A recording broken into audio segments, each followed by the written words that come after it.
Hello and welcome back to the Skipper's View Podcast, episode 236, brought to you by Chinook Seedery. Any sunflower seed needs, you know where to go. You hear us every episode talk about Chinook. There's some really good seeds over there, multiple different flavors.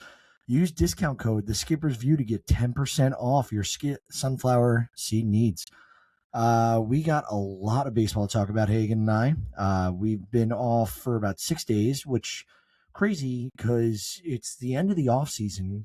Pitchers and catchers are reporting here in the next few days, and really like the bigger level free agents are all signed except for one, Framber Valdez, who made some headlines this week, signed with Detroit. We'll dive into a bunch of stuff with Detroit, but to start us off as always, Hagen, how are we? I'm doing good. It's very exciting. Mets pitchers and catchers report tomorrow. Some of the first pitchers and catchers for teams reported today. So very exciting time for me, especially because you get to see the GMs and the Pobos come out and have talk to the media what kind of the plans are for spring. You're seeing the guys who aren't on the 40-man roster added to the spring training team and see you get a kind of idea of who's going to be on my team this year. On the opening day, you kind of get a point now. You look at the roster, everything your team's done in the offseason, you say, these are the spots that are up for grabs right now. It could be 7 guys fighting for the job. We don't know who it's going to be, but one of these guys is going to win the spot. So it's a very fun time to kind of take your shots on guys who you think is going to make it. Also, baseball's right here, too. I mean, we get to see these guys out in action again here in a couple weeks. Yeah, I'm super excited. It is, it's fantasy baseball drafting season, which is awesome.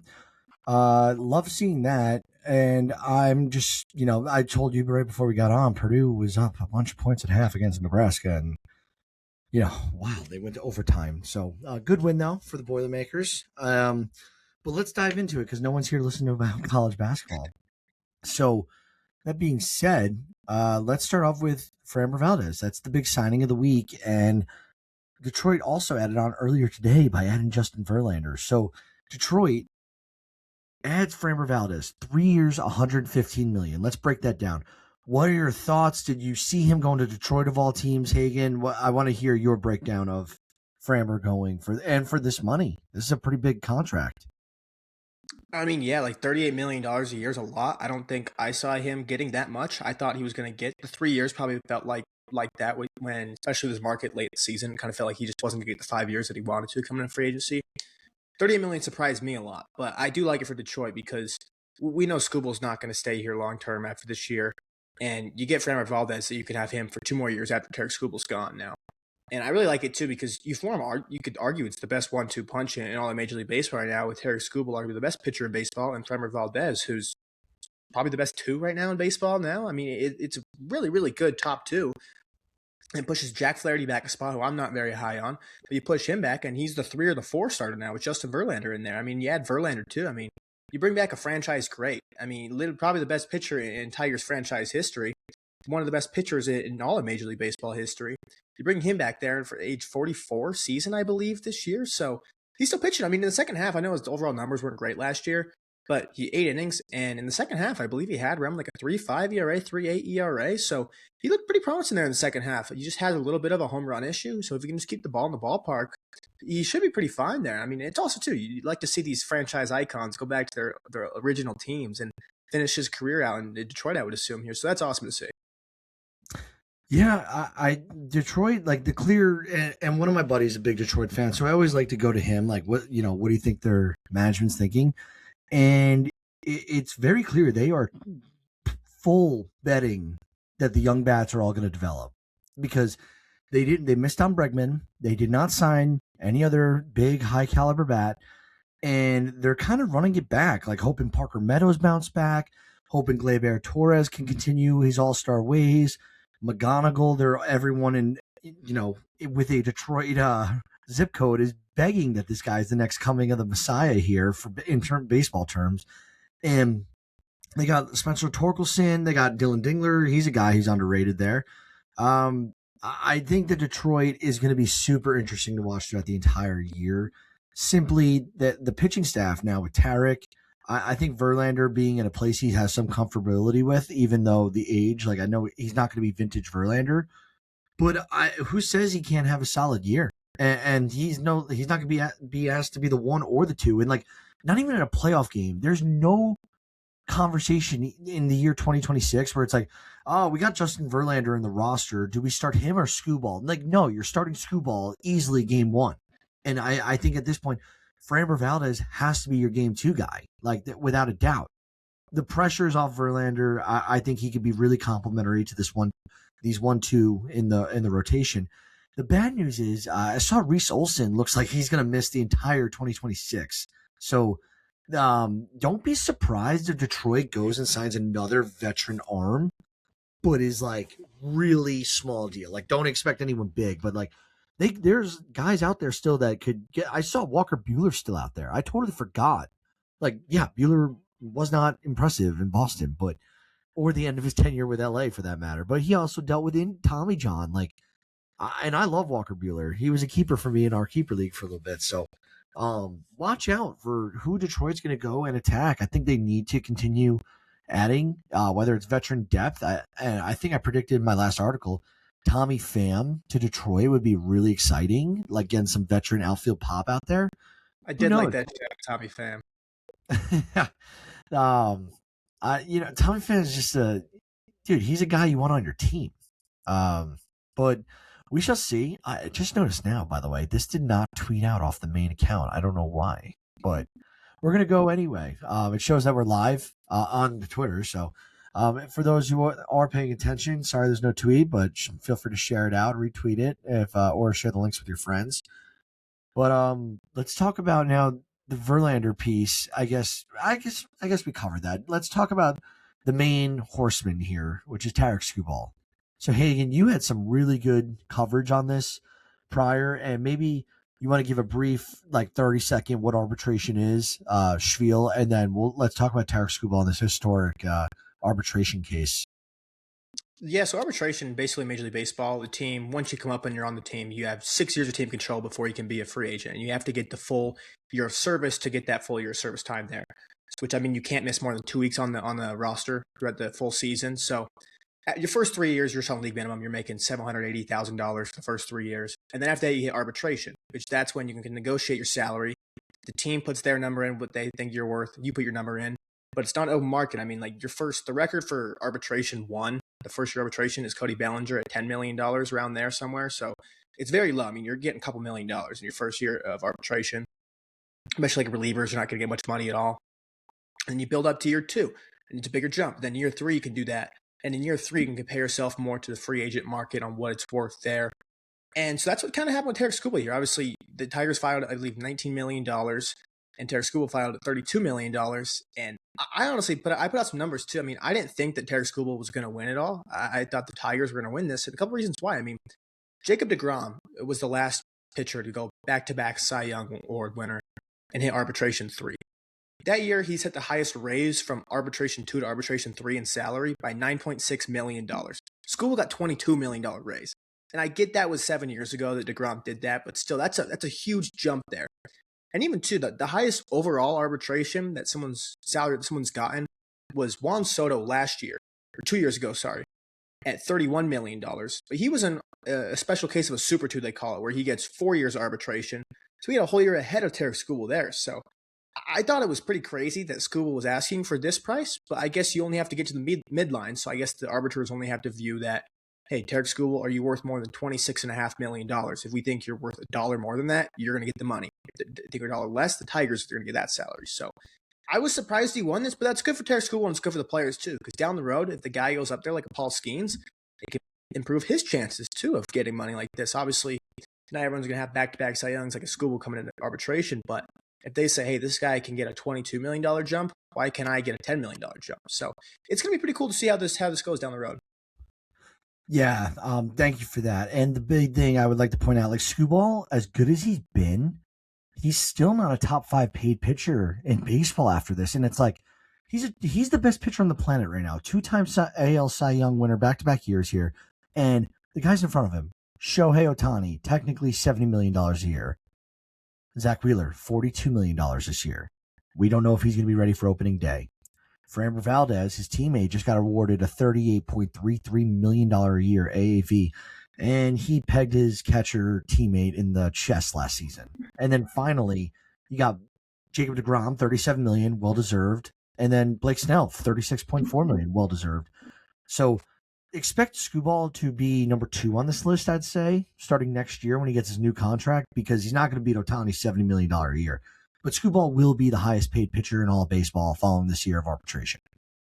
Yeah, he's going to get that contract. I mean, it's going to be close to $400 million. And something to it, I like just one more thing on the arbitration case. It was a pretty badass move by Tarik Skubal. He didn't have to use him, but he brought his Cy Young awards with him to the arbitration hearing in case he needed to use them to prove his point even more, which I thought that was really badass by him. Who put that in the group? I think that was Sam or Will. They were like, this Fox. So no, it was awesome. It was a big flex move. Would love to see that from Tarik Skubal, and I'm happy that he won because he more than deserved his payday for his performance, especially being a pitcher. We all know that it's one elbow surgery away from being over, and it's like you got it. It's like being almost. I don't want to compare it to being a running back because there's so many more pitchers in Major League Baseball compared to running backs, but like pitcher shelf life, I feel, is not as long as like a position player. I don't know, what would you say is longer? I guess you could go to relief pitcher, but I'm talking strictly starters right now. I mean, it's hard. I mean, it's kind of like you could say I would say the second Tommy John is almost like the ACL for running back, where you just kind of see you'll see these running backs. Obviously, the shelf life so young and the position so volatile because they know, especially if you tear ACL in football, they're going to say, hey, we just drafted you in the 4th round who's just going to be just as good as you. We don't got to pay him anything really. So I think it's why they kind of kick him out that way. Same thing in pitchers too. It's like if you're coming off 2 TJs, and why would we pay you $15 million a year and we can just have someone on the league minimum salary doing that? So yeah, let's talk. We're late to the game on this one, but it's still big news. I think it's worthy of a conversation.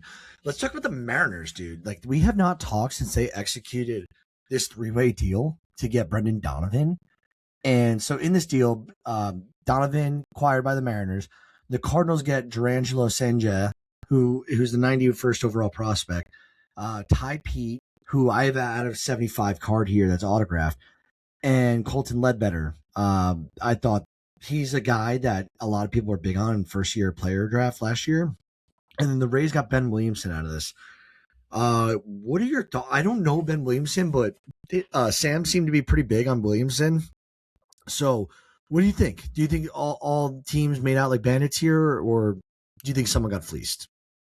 I think the Cardinals, I would say, got the best overall return here. Obviously, you get Durangelo Senja, who's the switch pitcher. It's very versatile in the ways he can doing stuff that no one's seen before. You get him. You get Ty Pete, who's a very toolsy guy. Just needs probably the right infrastructure and right guidance going forward. He could be a very good guy for you. You also get Colton Ledbetter, too. He was recently drafted, I believe.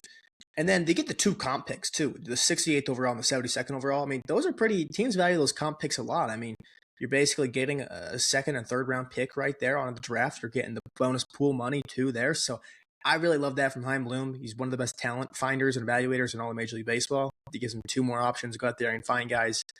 The Rays, I mean, getting Ben Williamson, they pretty much gave up Colton Ledbetter and a comp pick, which I thought that was a little bit overpay at first, but I think that tells me that the Rays see something in there. Obviously, they see someone in Ben Williamson and how to unlock him. He's a 70-grade fielder. He's an amazing defensive third baseman out there, but the bat's been the issue. He hasn't been a very good hitter, but it looks like they might see something in there and how they can improve him there. And the Mariners, obviously, you get Brendan Donovan, the head of the package here. I mean, yeah, I know some Mariners fans didn't like how much they gave up, and they felt like they gave up a lot.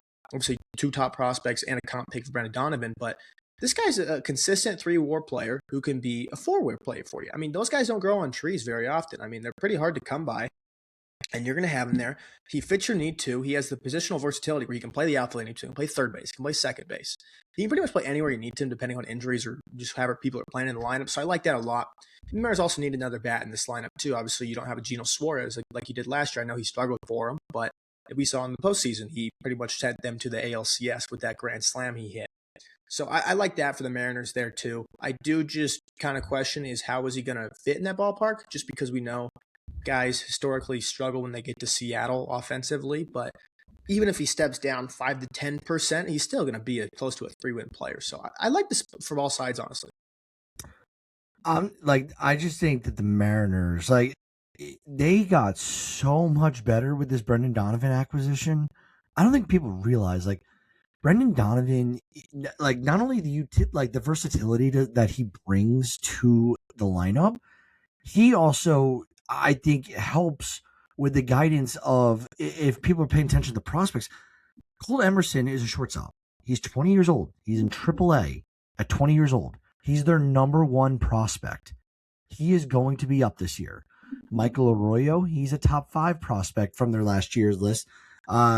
He's in AA, 21 years old. I don't know if they actually moved him. I want to double check that. But they still have Michael Arroyo.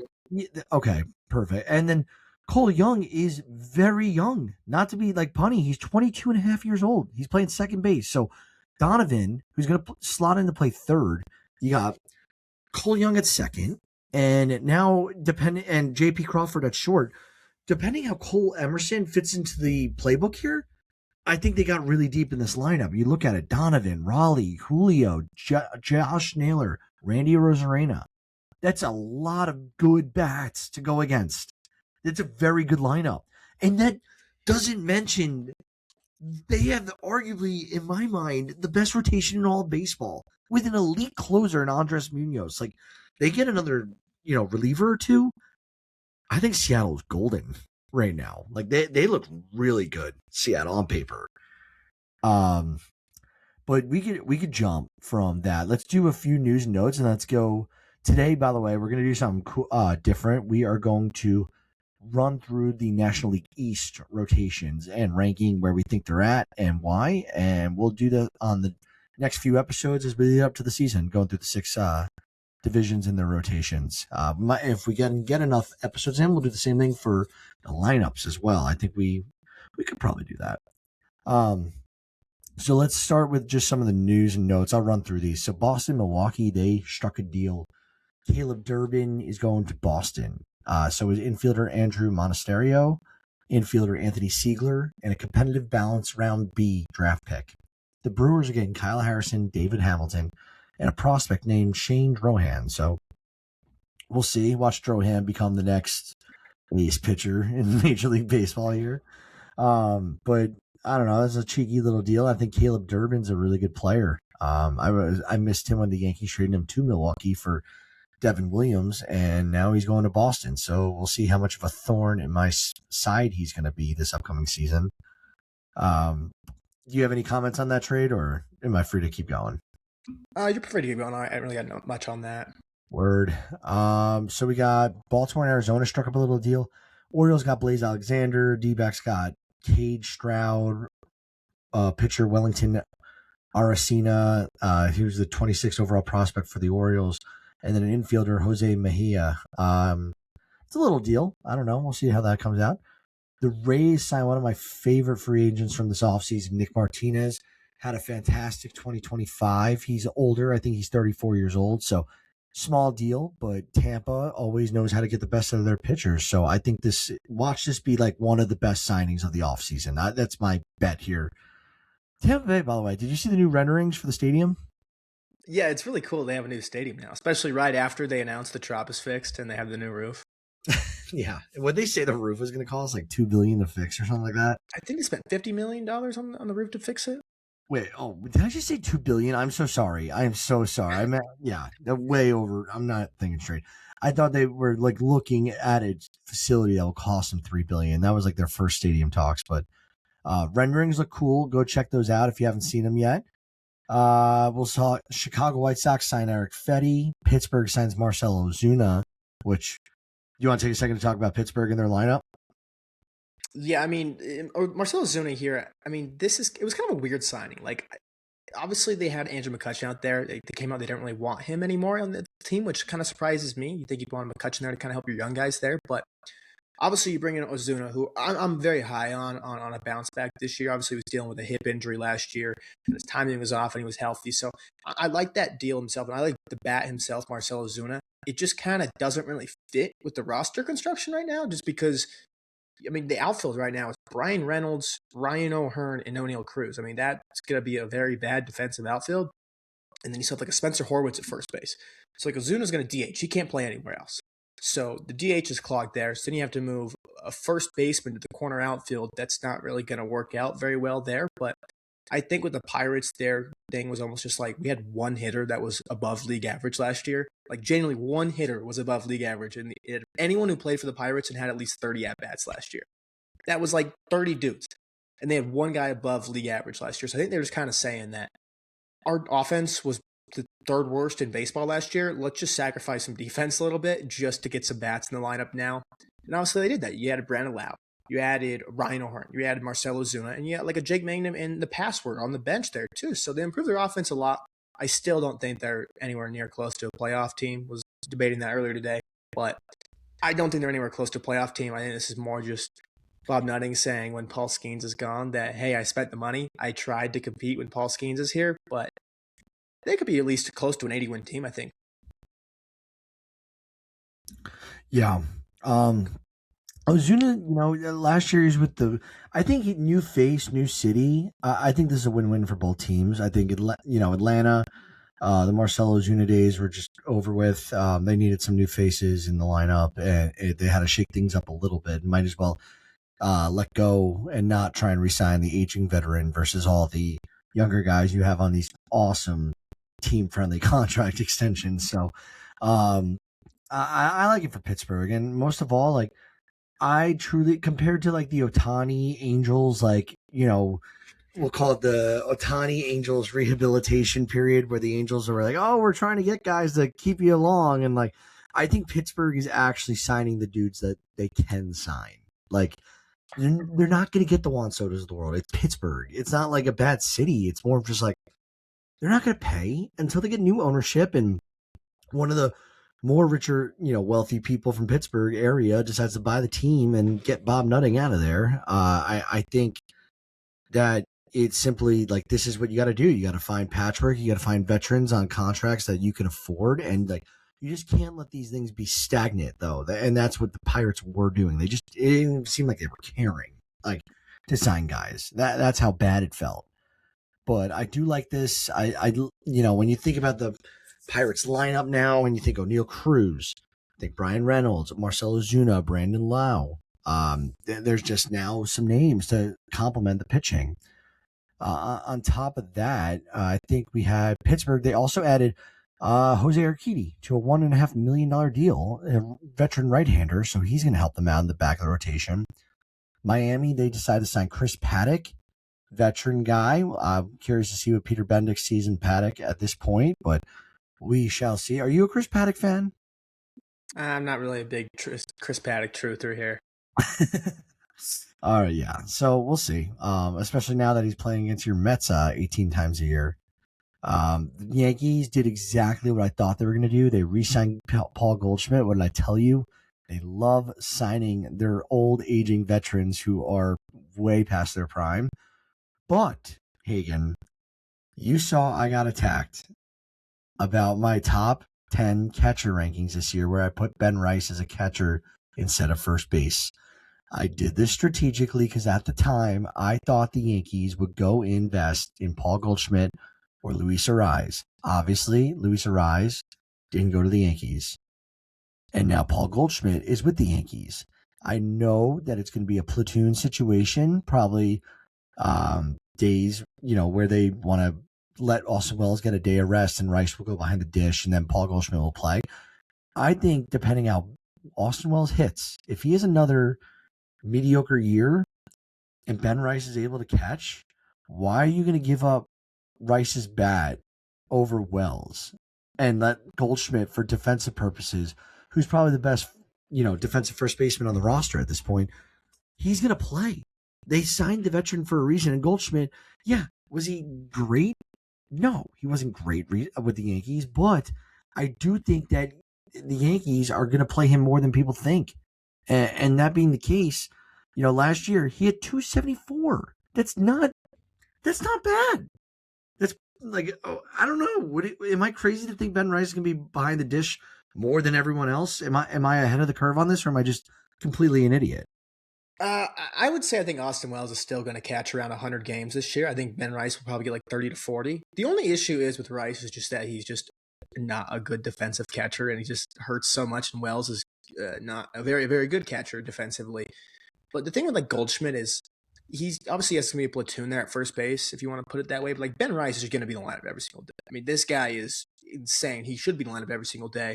It just they said they were going to let him hit against left-handers, and now you're not because you signed Goldschmidt. You're not entitled because it's only $4 million to play him all the time. But against left-handed hitting last year by WRC plus, these were the hitters better than Paul Goldschmidt in the entire main MLB. Aaron Judge, Cal Raleigh, Cody Bellinger. Paul Goldschmidt was the fourth best hitter against left-handed pitching in all of baseball last year. He's only going to play against left-handed pitching. Like a bat that well, you have to have him out there against left-handed pitching for how good he is. And then Ben Rice crushes everybody too. So I think you're going to see probably Ben Rice 30 to 40, I would say, games behind the plate, but obviously every single day against right-handers. Yeah, I don't know. I agree with you. I think Austin Wells definitely is the priority defensive catcher, which matters a lot in baseball. So we'll see how Rice feels. All I'm saying is if my prediction here feels a little bit better. It feels like it makes more sense now that these pieces kind of have fallen into place the way I saw it when I wrote that article. But we'll keep moving on because no one gets, Goldschmidt's old. Padres, they signed Miguel Andujar, former Yankee, to a 1-year, $4 million deal. He's 31. He batted .318 with a .822 OPS last year with the A's and Reds. He had an oblique strain he was dealing with. He only played 94 games in 2025. So, Padres, maybe a sneaky little deal here. Diamondbacks signed Carlos Santana to a 1-year deal, veteran first baseman. The Red Sox signed IKF to a 1-year, $6 million deal. I think, IKF is, he's not going to solve the Red Sox problems, but versatility-wise, this is a great piece to add, especially because I feel like the pieces that they're young at are second base. Can IKF play third at all? I believe he can, yeah. He can play short. Why can't he play third? And like everyone in the infield. If Marcelo Meyer is struggling to begin the season, who knows? IKF, I could see him getting reps at third base. Who knows? The Pirates, we already talked about this. Let's talk about Lindor. What's going on with him? He's injured now.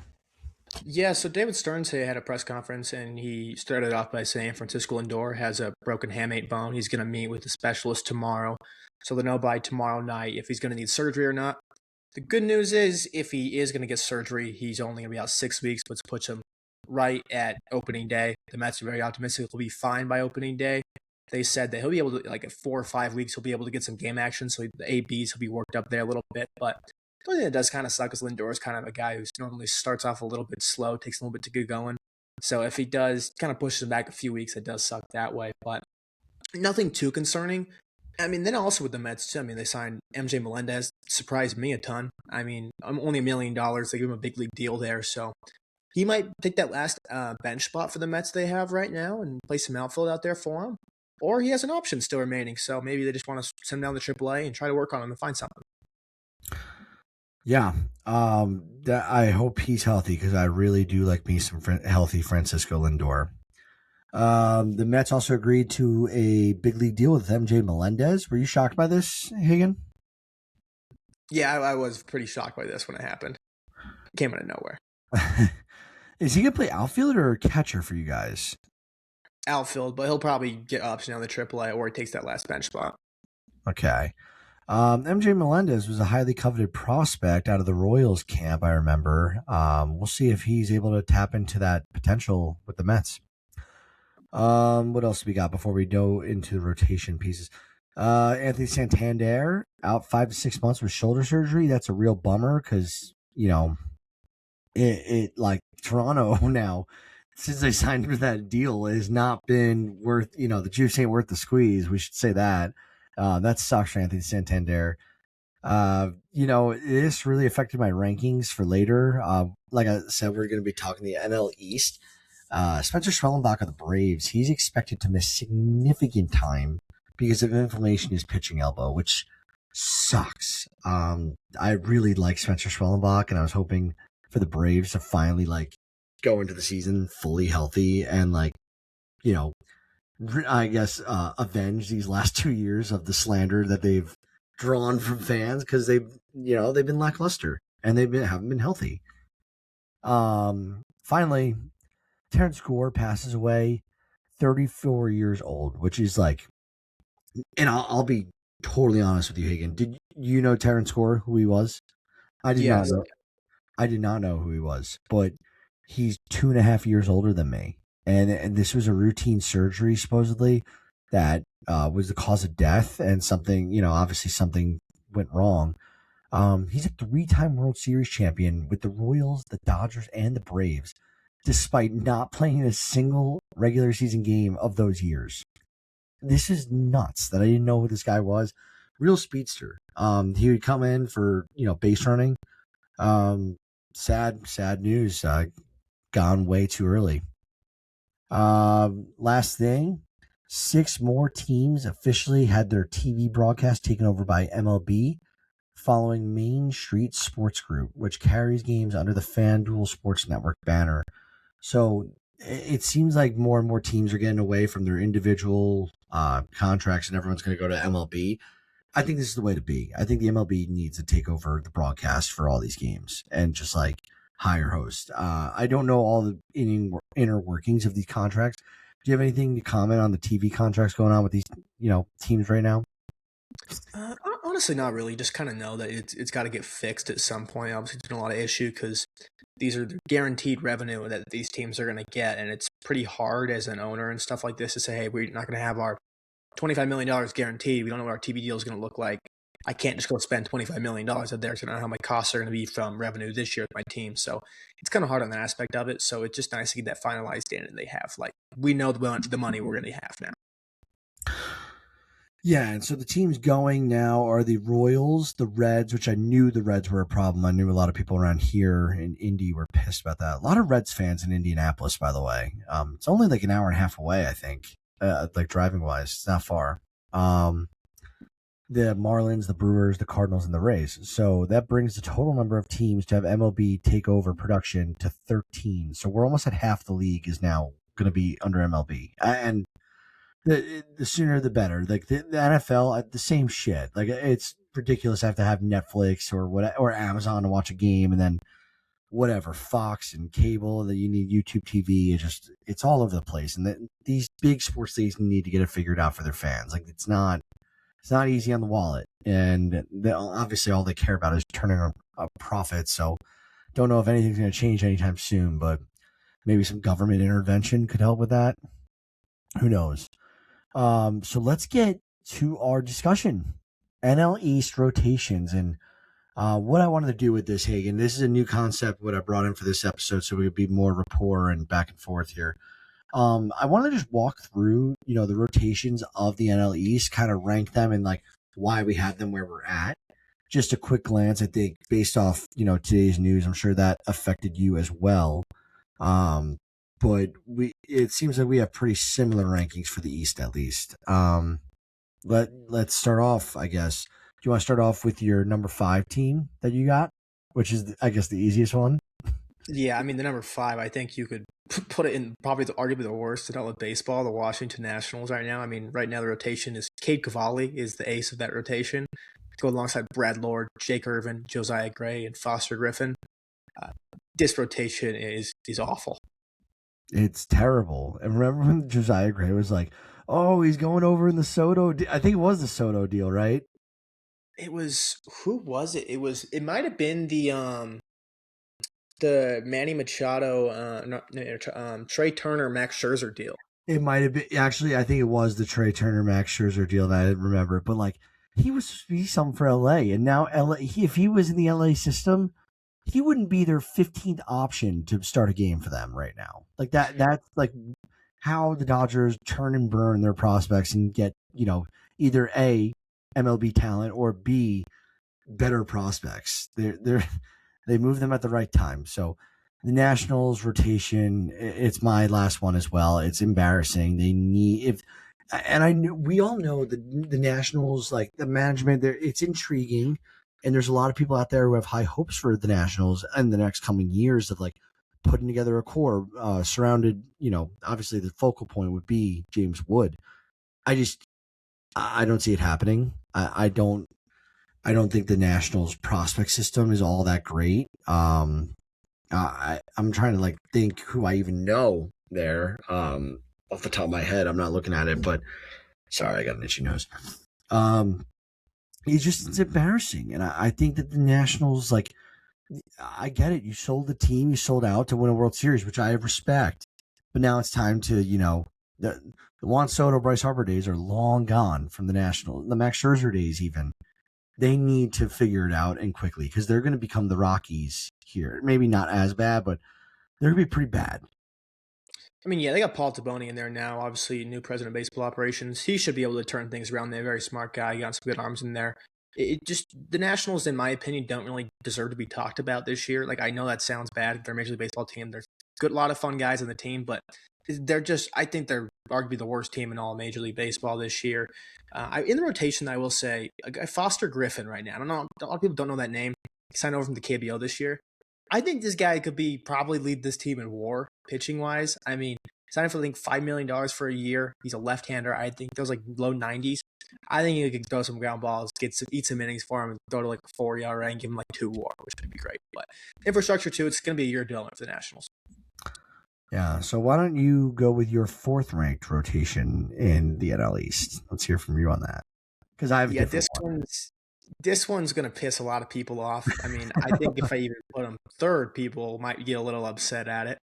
But I have the Atlanta Braves. I mean, I just don't think, with the Spencer Spellbach injury, I don't think this rotation is any good at all. I think this rotation is like bottom 10 in baseball right now. That sounds crazy to say, because I would have put them top 10 before with Spencer Spellbach right now. Chris Sale, yes, Cy Young type of guy when he's out there, yes. Spencer Strider is your 2. I know he was coming off internal brace surgery. I know that's why his velo is down. The last 3 seasons he has pitched in, he's gone down from 2022, he was throwing 99 miles an hour on average. Last year, he was averaging 95 miles an hour on average. If he's going to throw 95 miles an hour, I want nothing to do with Spencer Strider, and I think he's closer to the 3.8 to a 4 ERA guy, and that is a 2 is not a good 2. I think even if Spencer Strider goes up to like 96 miles an hour this year, I don't think Spencer Strider's a 2 anymore. I think Spencer Strider is more of a 3. And then your 3, Ronaldo Lopez. Guess last time he was pitching, he had a 1.99 ERA. That was the most unlucky. I mean, that was just, he was not a 2 ERA pitcher. Ronaldo Lopez is a 4. He's a back-end starting rotation. He's not a 3. After that, I think they're going to go Grant Holmes in the bullpen there. So you're going to have a guy like Bryce Elder. Bryce Elder is referred to in very bad terms when Braves fans. They do not like when this guy is on the mound. He is not a very good pitcher in Major League Baseball. He's going to be getting his innings in there. And then you're going to have some young guys, too, that's going to fill the rotation spots. So it could be fun, like a Hurston Waldrop or like a Jose Suarez. Like some of those guys there, J.R. Ritchie, those could be the fun guys there that could take a spot and do well for him. But I don't think this rotation's any good. I tend to agree with you that, like, on paper, it's like, it's not deep at all. And it's like, the reason why I have a different one than you, I have the Marlins at 4, and I'll explain why. So, I think that the Marlins, like we saw Sandy Alcantara be very human last year.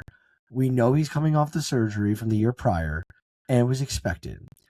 That being said, Chris Sale shoved, right? And I'm taking the Braves' #1 ace over Sandy Alcantara right now. I just am. And then Yuri Perez also, he's coming off big injury as well, correct? So yeah, he's coming off Tommy John as well. And then on the Braves side, their #2, Spencer Strider, he had the same thing, Tommy John as well. So he's recovering as well. I just think that Spencer Strider is more likely to bounce back. I think Strider was able to generate a lot of his power and stuff from those big, meaty legs of his. And he's not going to lose stuff off the fastball. Like, obviously, last year, you could look at the numbers and see that he did a little bit, but, like, I think he can get that back with Strider. He just seems like sorry, I have something in my nose that's itchy. I don't know. I lean towards Strider Sale as the 1-2 over Perez and Alcantara. And then when you look at the rest of the rotation, like Max Meyer, he really, he tickles my fancy. I like Max Meyer a lot, especially he's a Big Ten guy. He went to Minnesota. He hasn't done it fully on the field for me yet. And then Braxton Garrett and Chris Paddock, we just talked about Paddock earlier. Like, Paddock strikes out less than 7 guys per 9 innings. Like, he's not a strikeout guy. At this point, he's 30 years old. He's on the wrong side of 30. And I don't know. I don't buy into it. And Braxton Garrett is what it is. Like, he's solid, but he's not wowing anyone. My big thing with the Braves, if I'm the Braves right now, I'm calling up Chris Bassett on the phone every day till he signs a deal. I'm calling up potentially Lucas Giolito or Miles Mikolas or someone, even Scherzer. Like there are guys to fit. Zach Gallen's available still. John Gray is available still. There are guys to help you build depth, and I think the Braves need to tap into those contracts now. I really think they need to because they're you're absolutely right. Back to your more the depth is a concern for me. So Hagen so far he goes Nationals. I go Nationals both 5. I have the Marlins as the 4th best rotation in the NL East. You have the Braves. So I'm guessing you're vice versa. Your number 3 is the Miami Marlins. Correct, yeah. Okay, and I have the Braves. So you just heard my spiel. Is there anything you would like to touch in on the Marlins over the Braves? Yeah, I just want to touch on this. I think Sandy, I'm all in on him being Sandy again, coming off the TJ. Obviously, we saw last year struggled in the first half. He had 90 and 91 innings. It was a 7.2 ERA, which is egregious. In the second half, he had 83 innings at a 3.3 ERA. So he's already back. He showed that he could be the ace level potential there. Yuri Perez, just another. He's had 20 starts for him last year, so he's going to be full healthy offseason coming off the surgery too. So that's great 1-2 punch there. And then you get to the Max Meyer, Braxton Garrett, Chris Paddock, where that's people are going to be like, why do you care about that at all? I think Chris Paddock's just going to fill a spot until he can manipulate the service time here. And then you could bring in a guy like Thomas White, one of the top 20 pitching prospects in all of baseball, and Robbie Snelling, 2 of the best left-handed starting pitching prospects in all of Major League Baseball. You bring those guys up there, and you throw those with Sandy and Yuri and one of Max Meyer or Braxton Garrett, probably Max Meyer, I would assume. That's a pretty damn good rotation. I know they're rookies too, and it's like you're banking on an upside. You don't know how they're going to come up there, but I would much rather have that rotation than the Atlanta Braves. And I would take that any day of the week over the Atlanta Braves, what they have right now. Fair. That's a man of confidence right there. You're not a Braves guy. It's just weird because like I have been very well known for like being the Mets fan that is just hyping the Braves up, and I thought they were going to win the World Series last year. I thought they were the second best team going into baseball this offseason, and I had them winning the NL East over the Mets slightly. And after the Schwellenbach stuff, I still think I don't think they're going to win the division anymore. I'm going to lean the Mets now. Trying not any bias in there, but I just think the rotation is trash right now. Yeah, fair enough. So spoiler alert, our next 2 teams, we have them in sync. But so let's just talk about our number 2 rotation in the NL East, and then we'll talk about our number 1. And that being said, we got Philly coming in on number 2. I think for obvious reasons. So for me, it's because I think when you go pound for pound, looking at the Philly rotation, the Mets rotation, the big thing is Zach Wheeler. Zach Wheeler is questionable for opening day. And obviously we've been thinking about this guy for a long time with these blood clots and what's going on with him, and we hope nothing but the best for him. And they get Zach Wheeler, it's a different story. But right now, SP1 is Christopher Sanchez for Philly. SP2 is Jesus Luzardo. I think as good as Luzardo is and has shown that he can be, that going into the season with Jesus Luzardo as your number 2, that is suspect. And I right behind him, Aaron Nola, who did not have a fantastic year in 2025. And then you got Taijuan Walker, who's 33 and a half years old. And then Andrew Painter, 22. Oh, he's going to be 23 soon. He had massive Tommy John surgery. He's never really pitched in the MLB. I don't think he has any MLB innings. If I think about it, it's a total gamble. And he's very talented prospect. He's still a prospect. We'll see how he adjusts to, in game, especially playing lineups like the Braves and Mets, for total 30 times throughout the year. Like, those are no joke lineups. And he has to play them a lot. So we will see. If Zach Wheeler comes back, though, my tone changes a lot. I think that they can be, arguably number 1. But right now, I think that, me and you feel confident in New York. But I want to hear your concern. Are you as concerned about the Phillies rotation as I am right now? Do you think they need to go sign another starter? Yeah, I have a different concern there with you there. Obviously, yours seem to be more of the Luzardo as the two. My issue is more of the back end depth there because it doesn't sound like Andrew Painter is going to make the club at all. It doesn't. It seems like he's more of a mid-season type of thing there. But I just Nola. I think Nola's going to bounce back. I like him as a three there. I think Luzardo's a borderline top 10 pitcher in baseball. Sanchez top five. Obviously, Zach Wheeler is top five as well when he's healthy. I just don't. I don't know. I was saying this earlier to people. I just don't know how to evaluate Zach Wheeler this year. I don't know how he's going to look with thoracic outlet syndrome. I don't know how he's going to look this year. Even if he was healthy on opening day, which I know he's going to be close to opening day, I just don't know how to evaluate him when he's going to look on the mound. Like, this could be the one where easily it's a month in the season. We're like, okay, yeah, the Phillies have the better rotation here. They have three borderline top 10 pitchers in baseball. It's just dominant. I can't stand a team that has right now slotted in Taijuan Walker as your four. I'm not a Taijuan Walker guy at all. I think he should be in the bullpen. If you get 15 starts at a Taijuan Walker, that is not good. You should go sign somebody else. I just do not think Taijuan Walker is that good of a pitcher. He's just an innings eater. When you're losing, you're winning by a ton, in my opinion. So I think they need to go sign a guy. I think they're going to – reports are saying they're going to look for somebody there. It's got to be a cheap one there, though. Maybe you could be like a Herman Marquez bounce back.